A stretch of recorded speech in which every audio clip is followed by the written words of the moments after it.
Production present.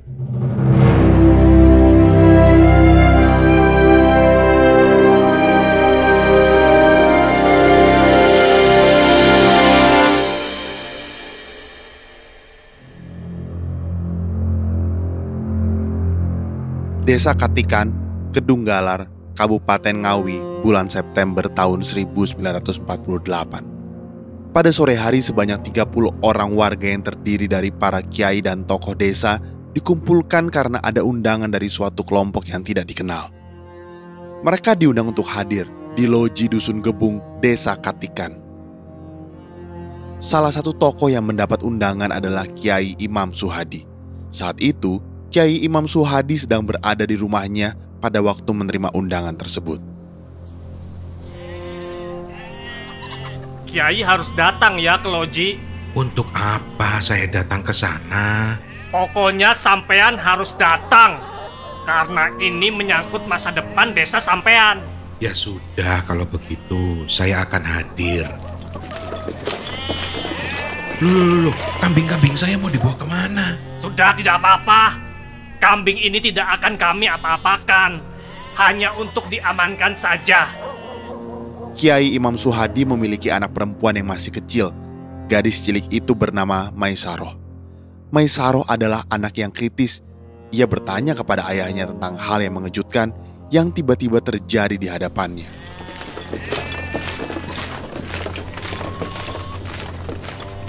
Pak, kenapa kambing-kambing itu mereka bawa? Itu kan punya orang-orang yang dititipkan kepada kita untuk dipelihara. Gerombolan yang mengundang Kiai Imam itu mengambil paksa kambing-kambing peliharaan keluarga. Semua kambing yang ada dijarah oleh tamu tak diundang. Maisaroh yang masih berusia 5 tahun kemudian menangis. Sudah, biarkan saja. Nanti kalau punya bapak belikan lagi. Sudah, gak usah ditangisi. Kiai Imam Suhadi tidak terlalu mempedulikan kambing-kambing itu. Ia lebih fokus pada maksud dari undangan itu. Ayah Maisaroh ini curiga. Kenapa yang berada di dalam list undangan adalah para tokoh agama? Kiai Imam, yang juga merupakan tokoh agama di desa itu, merasa was-was dan ia mencium ada sesuatu yang tidak beres. Ia lalu menyuruh Maisaroh dan ibunya untuk pergi ke desa lain. Sang kiai khawatir akan terjadi apa-apa pada keluarganya saat ia pergi menghadiri undangan. Pada sore hari, Kiai Imam pergi ke lokasi loji.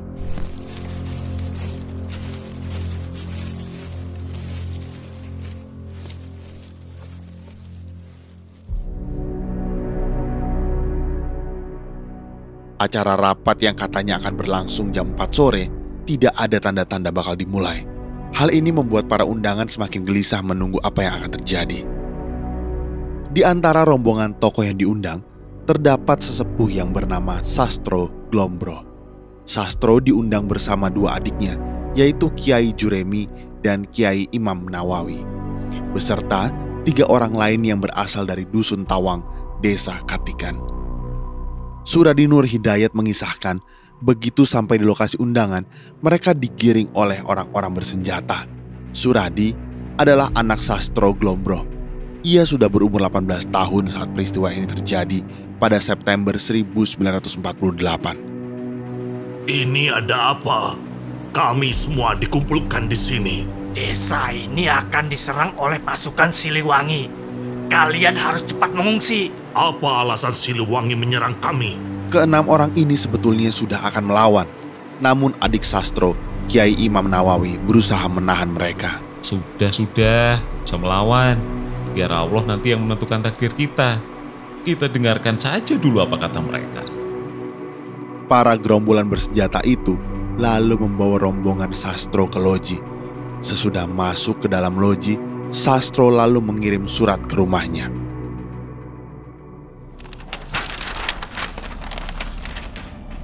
Surat itu lalu dibaca oleh Suradi.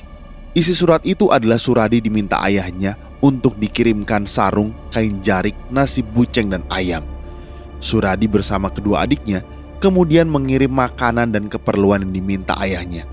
Begitu sampai di loji, Suradi dicegat penjaga. Penjaga itu menghunus pedang dan ditempelkan ke leher Suradi. Ada perlu apa kesini? Ini kulo badhe ngaturaken dhaharan kagem bapak kulo. Bapak tadi lapar, minta dikirimi makanan. Bapak kamu lagi ada rapat penting. Tidak bisa diganggu. Kamu pulang sana. Suradi lalu melihat ada sesuatu yang ganjil di loji tempat ayah dan paman-paman yang dikumpulkan.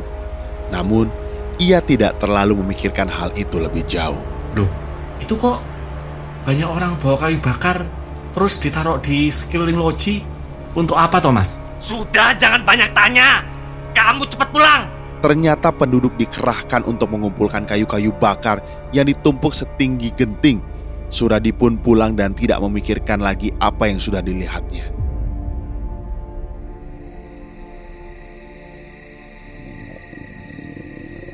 Hari sudah beranjak malam. Perut orang-orang di dalam loji itu pun sudah keroncongan. Lalu mereka merasa lega karena mendapat hidangan makan malam dari para penjaga loji. Namun mereka menjadi ragu setelah melihat wujud makanan itu. Makanan itu kemudian dicicipi sebagian. Ternyata memang ada rasa yang aneh. Makanan ini beracun. Kalian semua jangan makan. Mereka semakin cemas dan was-was. Sejurus kemudian, gemeretak terdengar suara api yang membakar di sekeliling loji. Api kian membesar.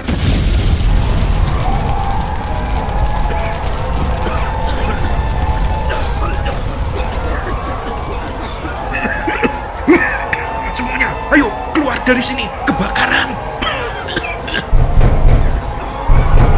Pintu tidak bisa dibuka. Dikunci dari luar. Ayo dobrak. Asap yang masuk ke dalam loji membuat sesak nafas. Mereka kepanasan dan tidak tahan dengan kondisi asap yang semakin menebal. Karena panas semakin menyengat, mereka lalu melepas pakaian dan kain-kain yang mereka kenakan untuk menghalau api, namun tidak berhasil. Mereka panik tak beraturan, seperti tikus yang sedang dibasmi di persawahan. Dobrak pintunya cepat. 1, 2, Allahu Akbar. Allahu Akbar. Pintu yang diikat rantai itu jebol dan ambrol. Perasaan lega dalam sekejap memenuhi dada mereka. Namun mereka tidak sadar, ternyata di luar loji, para algojo sudah berbaris sepanjang 200 meter dengan pedang terhunus. Pateni! Para algojo telah menunggu para tokoh agama tersebut. Mereka sudah bersiap. Dan tanpa komando lalu membantai semua orang yang baru saja keluar dari kepungan api loji itu.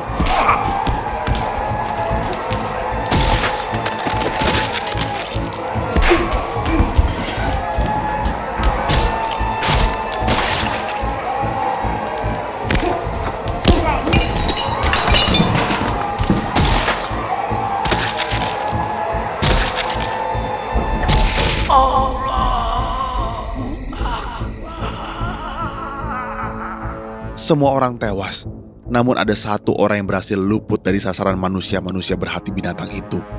Rupanya saat kejadian pembantaian, ia tidak ikut keluar melalui pintu depan loji, melainkan melompat jendela keluar loji, lalu merangkak ke semak-semak. Ia lalu menghilang di telan kegelapan malam berbarengan dengan suara riuh histeris orang-orang yang dibantai.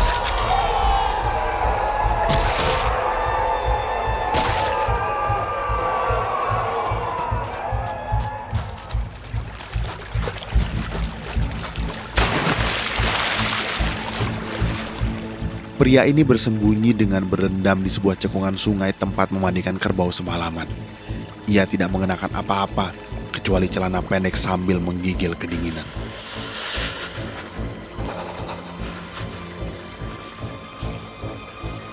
Pagi harinya saat situasi dirasa aman, ia melanjutkan pelarian. Pria ini segera menuju tempat mertuanya. Saat sampai, rumah itu dalam keadaan tertutup. Maka diketuklah pintu itu.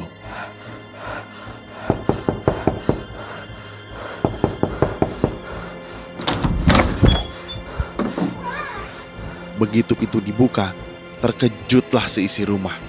Bapak!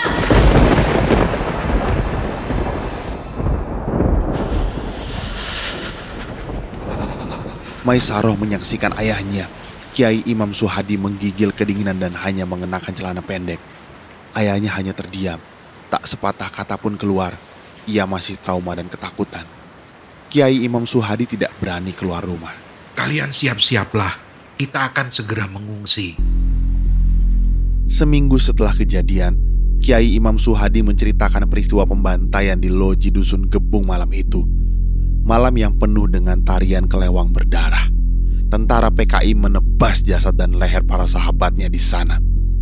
Di kisah lain, Suradi belum mengetahui bagaimana kabar ayah, kedua paman, beserta 3 orang lainnya dari Dusun Tawang. Ia juga tidak tahu jika malam itu ada kejadian pembakaran loji dan pembantaian di sana. Dan pada siang itu, seseorang datang tergopoh-gopoh ke rumah Suradi, lalu bersimpuh di depan kakak Suradi. Ia mengabarkan bahwa Sastro mengalami kejadian naas. Saat loji dibakar malam itu, mereka berhamburan keluar tidak tahan panasnya api. Begitu berhasil keluar loji, malapetaka terjadi. Bapak saya dibacok. Bapak saya dipukuli. Bapak saya lalu dimasukkan ke dalam sumur.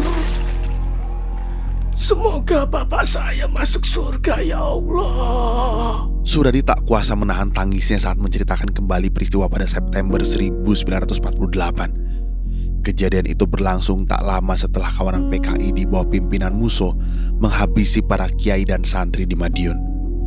Saat ini nama Sastro Glombroh, ayah Suradi, masih tertulis di antara nama-nama lain para syuhada di Taman Makam Pahlawan Ngawi. Suradi lalu menikah dengan Maisaroh, perempuan yang semasa kecilnya menyaksikan semua kambing peliharaan ayahnya dijarah orang-orang PKI.